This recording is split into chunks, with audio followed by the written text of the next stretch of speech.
Hello, today we're taking a look at the SJ-RG01 FPV goggles. So let's take a look in the box.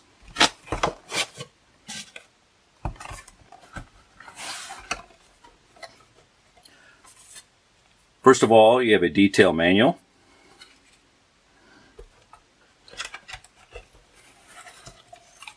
You have the goggles themselves. We'll take a look around these in a minute. You have two bipole antennas. You have a cable with JST on one end and barrel connector on the other for hooking up an external battery. You have a video in and audio in cable. And you have a little piece of foam here that can go in the nose area if you need it. Alright, so let's take a closer look at the goggles themselves. So you have a variety of buttons on the top and two places to connect up to your antennas.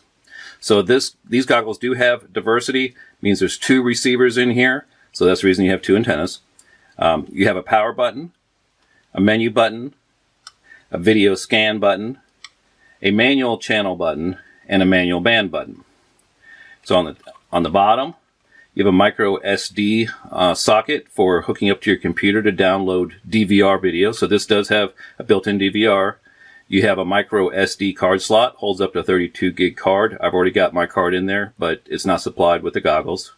You have pupil distance. You can change that for your particular eyes.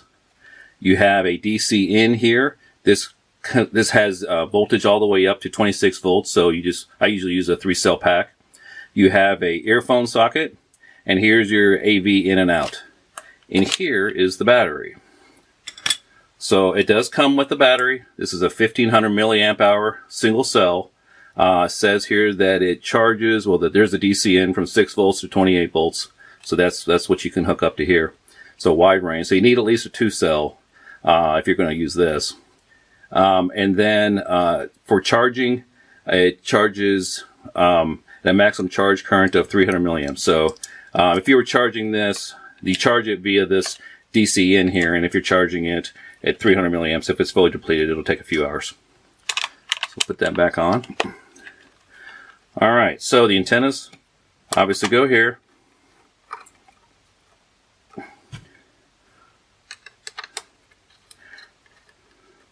Okay, and so let's get this out of the way, and let's talk about these goggles versus other types of goggles.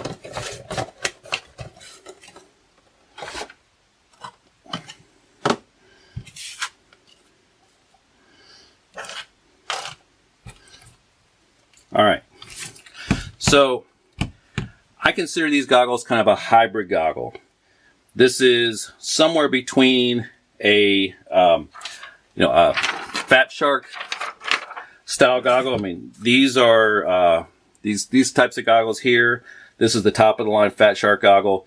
These cost around $450 with the RF modules, and so I would say that this is kind of a cross between a Fat Shark's, because something that this has, like it's very similar to Fat Shark's, is it has individual LCD screens, well, one for each eye.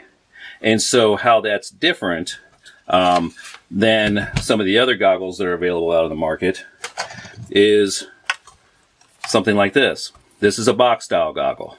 So this just has a single screen on it, and they're bigger. And you just look down through there, and so you can see that this is much smaller than this. You wear this and it's pretty clunky, but these are cheaper. These are kind of more in the same price range as each other. So the fact that this has dual screens is a plus. So you have this and this is actually one of the smaller of the box goggles. You have something like this also. And so one thing I should note about a style like this is that this does not have a built-in DVR. There are some mods you can do to add a DVR to this, but it doesn't have it, whereas these have it built in. So here is kind of one of the original box goggle sets. And so one of the reasons people use box goggles sometimes is that if you're farsighted and you require reading glasses in order to be able to focus on the screens, if you get a big set of box goggles like this, then those reading glasses can fit inside there. But these are, you got to be pretty big and clunky. These are pretty big and clunky, even more so than that pair we just looked at. And so these just have like a single receiver on them, lots of wires exposed. Here's a little DVR. So this setup right here is not even as capable as this, because this actually got diversity as essentially 2 of these. So we'll set that aside here. So I mentioned sometimes people have to use those larger box style goggles because they accommodate glasses. Well, if you happen to need reading glasses to be able to use goggles, actually this set works out really well. You can get one of these dollar store reading glass and take the sides off them, the arms off them, and you can actually place them in here. They stay put, and they actually work out very well. So that's an option. These can accommodate it more so than these other box style goggles. I was never able to get reading glasses to fit inside these. I had to use that larger set I showed you, but these actually accommodate it very well. And this is the only style other than the big style goggles that I found that actually can accommodate reading glasses. So that's a good feature for a lot of folks. So let's go ahead and get a weight on these. With the battery and everything, they weigh about 330 grams. That's with the antennas and battery all ready to go. And now we can turn it on and take a look at some of the functions. So you just hold down the power switch and they turn on. And so I don't know if you can see that or not, but you can see there's a screen in there. And so you have menu functions here. So if you press this down, it goes to the various, I shouldn't say there's a menu, that's the mode function switch. And so you can go through the various modes. You can, essentially the modes are just normal FPV viewing, and then you can go to video in and whatever. If you have some connected up through that cable, you can see your video in, and then you can have you can actually go back and watch the video you recorded on your with your DVR here. And so you can go through there and you can change through your various, you can actually use the band and channel buttons to fast forward and rewind and change the speed of viewing back that video. And then you have the auto search function. So let's take a look at the actual FPV auto search function. I'll get a quadcopter fired up here. This is the HobbyMate X145. It's a great little quadcopter.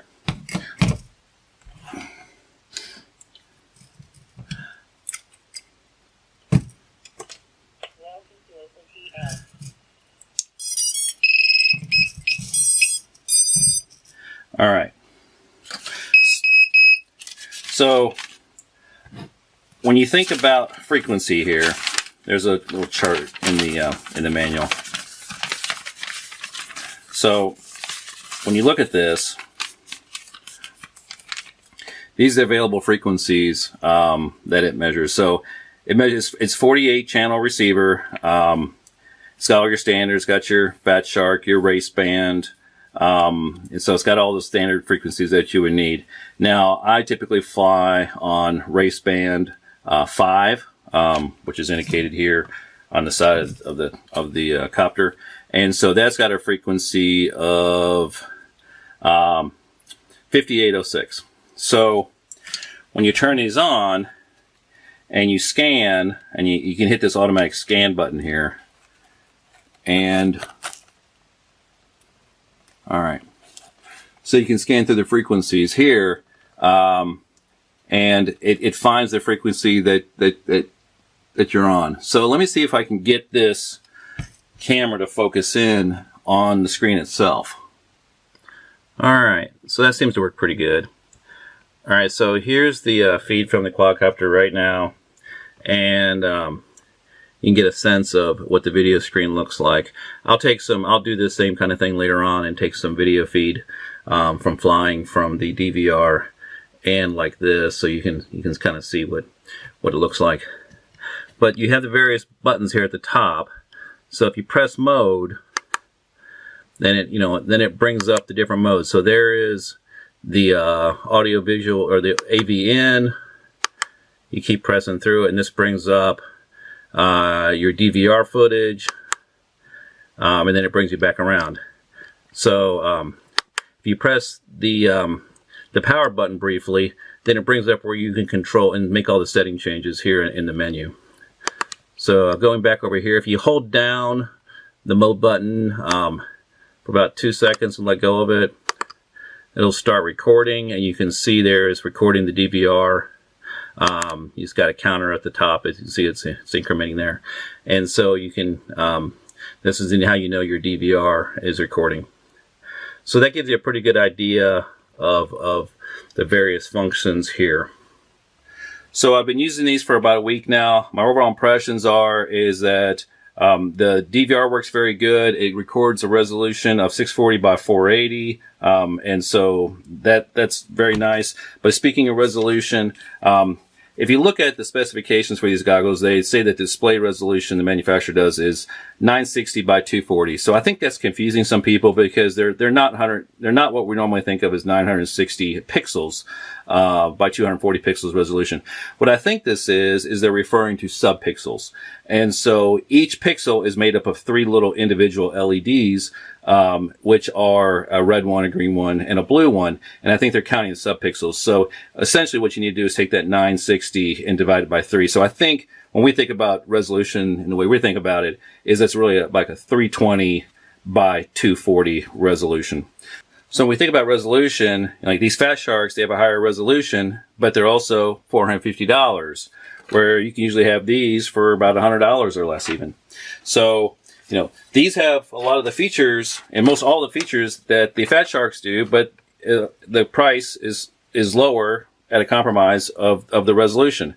So you'll see in the video that I take that the resolution is certainly good enough to fly by. So if you're a beginner, these are great goggles. So they have all the functionality that you would expect out of even more higher price goggles, but at a cost of slightly lower resolution. But you'll see from the DVR video, in comparison to, I'll put the camera onto here so you get an idea of what I'm seeing as I'm flying, and you'll see that it's actually very flyable, and overall, these are a very nice set of goggles.